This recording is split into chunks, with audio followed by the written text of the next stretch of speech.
नमस्कार, मैं हूं प्रवीण गौतम। दोस्तों, वीडियो में सबूत के साथ आपको दिखाएंगे कि कोलकाता की सड़कों पर बेटियों की अस्मत के लिए लड़ाई लड़ी जा रही है या फिर राजनीतिक आंदोलन किया जा रहा है। ममता बनर्जी सरकार के खिलाफ साजिश की जा रही है, जिसमें नेता भी शामिल हैं, जिसमें मीडिया भी शामिल है और जिसमें देश के कई बाबा भी शामिल हैं, जो मिलकर ममता बनर्जी का इस्तीफा चाहते हैं। बेटियों की अस्मत की लड़ाई है या एक राज्य में खुलेआम अराजकता फैलाई जा रही है। दोस्तों, किसी आंदोलन को बदनाम करने की बात नहीं है, ना हम वैसे पत्रकार हैं, लेकिन साफ तौर पर देखा जा सकता है कि अगर बेटियों की अस्मत की लड़ाई होती तो जितना दर्द कोलकाता की डॉक्टर बेटी के लिए हुआ, उतना ही बदलापुर की बेटियों के लिए हुआ होता। उतना ही यूपी में जो पेड़ पर बेटियां लटकी मिली हैं, उसको लेकर मीडिया में चूं तक नहीं है, कोई डिबेट नहीं, और सारा मीडिया कोलकाता को दिखा रहा है। कोलकाता पर डिबेट चल रही है, जो साफ तौर पर दिखाता है कि एक राज्य की सरकार को टारगेट किया जा रहा है। पूरे देश की बेटियों के लिए इंसाफ की आवाज उठानी चाहिए। उस दौर में सत्ताधारी नेता, बीजेपी के नेता और मीडिया मिलकर एक राज्य को टारगेट कर रहे हैं। मामला सीबीआई के पास चला गया है, तो आखिरकार उसके बाद सीबीआई को जांच करनी चाहिए। ममता बनर्जी के हिस्से की जितनी आलोचना थी, सब कर चुकी। हम ये मानते हैं कि पुलिस ने लापरवाही बरती, जैसे बदलापुर में लापरवाही महाराष्ट्र पुलिस ने बरती, उसी तरह ममता बनर्जी की सरकार में पुलिस ने लापरवाही बरती शुरुआत में कोलकाता मामले में।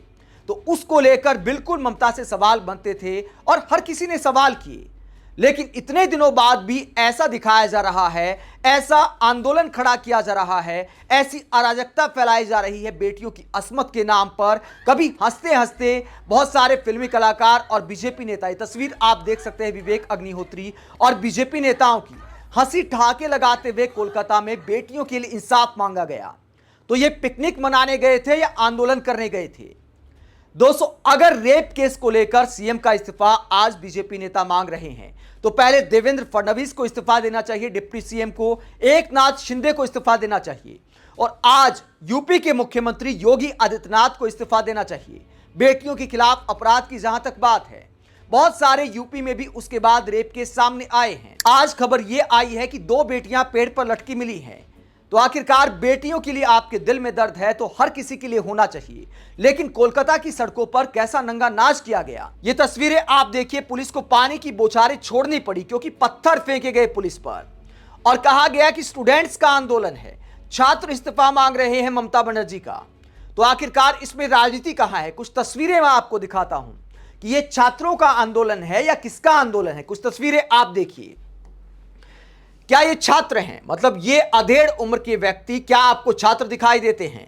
ये अधेड़ उम्र के व्यक्ति, क्या आपको छात्र दिखाई देते हैं? तस्वीर एक और ज्यादा बड़ी करके दिखा देता हूं, आप देखिए किस लिहाज से ये छात्र दिखाई दे रहे हैं। इसके अलावा और तस्वीरें आपको दिखाता हूं। ये तस्वीर आप देखिए, पेट निकला हुआ है, क्या आपको ये छात्र दिखाई देते हैं? ये सब अधेड़ उम्र के व्यक्ति हैं, कई ने मुंह पर नकाब तक लगा रखा है, और ये दिखाता है कि आंदोलन छात्रों का आंदोलन नहीं है, ये साफ तौर पर एक राजनीतिक साजिश है। ये आप देखिए, ये भाई साहब, आपको अधेड़ उम्र के व्यक्ति किस एंगल से छात्र दिखाई देते हैं? सफेद दाढ़ी हो चुकी है और कहा जा रहा है कि छात्रों का आंदोलन है। बेटियां कहां हैं इस आंदोलन में? सिर्फ कुछ महिलाएं इस आंदोलन में दिखाई दी, ज्यादातर अधेड़ उम्र के व्यक्ति और बीजेपी के कार्यकर्ता इसमें दिखाई दिए, जो साफ तौर पर दिखाता है कि छात्रों का आंदोलन नहीं है, ये एक राजनीतिक आंदोलन है, और इसका मकसद है ममता बनर्जी सरकार को घेरना, एक केस को आधार बनाकर बंगाल में राजनीति करना। और इसे लेकर टीएमसी ने गंभीर आरोप लगाए हैं। एक वीडियो भी सामने आया था, वीडियो टीएमसी ने शेयर किया था, आप देख सकते हैं। इस वीडियो में कुछ लोग बातचीत कर रहे हैं कि आंदोलन तो तभी बड़ा होगा जब गोलियां चलेंगी, रबर बुलेट चलेंगे, एक आध लोग घायल होंगे, तब जाकर कुछ मजा आएगा, तब जाकर आंदोलन होगा। यह वीडियो टीएमसी ने शेयर किया था कि किस तरह की साजिशें की जा रही हैं, और आज वही किया गया। पत्थर फेंके गए पुलिस पर। अगर आप पुलिस पर पत्थर फेंकेंगे तो रिएक्शन होगा। और उसके बाद टीएमसी सांसद सयानी घोष क्या आरोप लगाती हैं? सयानी घोष ने इन तस्वीरों को शेयर करते हुए क्या कहा? टीएमसी सांसद सयानी घोष कहती है कि गुंडों की तरह लोग दिखाई दे रहे थे, मुश्किल से कुछ महिलाएं दिखाई दे रही थी, 4-5 नेशनल फ्लैग बस दिखाई दिए, ऐसा लगता था कि पिकनिक मनाने आए हैं प्रोटेस्ट करने वाले। आगे सयानी घोष आरोप लगाती है कि जब पुलिस ने आंसू गैस के गोले छोड़े तो दल्ला मीडिया ने बैकग्राउंड में गन फायर जैसे साउंड का इस्तेमाल किया ताकि ऐसा लगे कि गोलियां चलाई जा रही हैं। यह मीडिया पर आरोप लगाया है टीएमसी सांसद ने, और दल्ला मीडिया शब्द का इस्तेमाल किया है क्योंकि मीडिया लगातार एक ही मामले को दिखा रहा है, बेटियों की असमत के नाम पर। जो मीडिया पर भी सवाल उठाता है कि क्या बेटियों के खिलाफ अपराध एक राज्य में ही हो रहे हैं? क्या यही मामला सामने आया है? माना कि मामला बहुत जघन्य था, माना कि मीडिया को आवाज उठानी चाहिए थी, लेकिन वैसे ही जघन्य अपराध के मामले बेटियों के खिलाफ दूसरे राज्यों में उस घटना के बाद बहुत सारे सामने आए हैं, जिसको लेकर मीडिया में कहीं कोई खबर नहीं है, कहीं कोई डिबेट नहीं है। तो साफ तौर पर ममता बनर्जी को टारगेट किया जा रहा है। और इस पूरे मामले पर सयानी घोष एक और ट्वीट करती हैं और क्या कहती हैं? सयानी घोष कहती हैं कि स्टूडेंट प्रोटेस्ट पीसफुली हो रहा था, बस पुलिस पर पत्थर फेंके जा रहे थे और कचौरी वाला ब्रेक लिया जा रहा था। एक तस्वीर शेयर की है कचौरी खाते हुए, और इसमें कहती हैं कि उसके बाद चटनी मांग रहे थे कि दोबारा चटनी दीजिए, और उसके बाद कहती कितना शर्मनाक है। आगे सयानी घोष बीजेपी पर आरोप लगाती हैं कि कितना शर्मनाक है कि बीजेपी और उसके गुंडों ने इस तरह का मैनेजमेंट किया, और ये जो प्रोटेस्ट था ये पीपल्स प्रोटेस्ट था, बेटियों के लिए प्रोटेस्ट था, उसको बीजेपी ने थिएटर बना दिया है। दोस्तों वाकई थिएटर बना दिया है। उसके लिए मीडिया का इस्तेमाल हो रहा है, बाबाओं का इस्तेमाल हो रहा है। एक टीवी चैनल पर देवकी नंदन महाराज कहते हैं कि ममता बनर्जी के अंदर औरत की आत्मा है, और वो जिस तरह व्यवहार कर रही है बेटियों के खिलाफ अपराध को लेकर, उन्हें इस्तीफा दे देना चाहिए अगर वो नहीं संभाल सकती बंगाल को। तो देवकी नंदन महाराज जी, क्या आपको दूसरे राज्यों में बेटियों के खिलाफ अपराध दिखाई नहीं देते?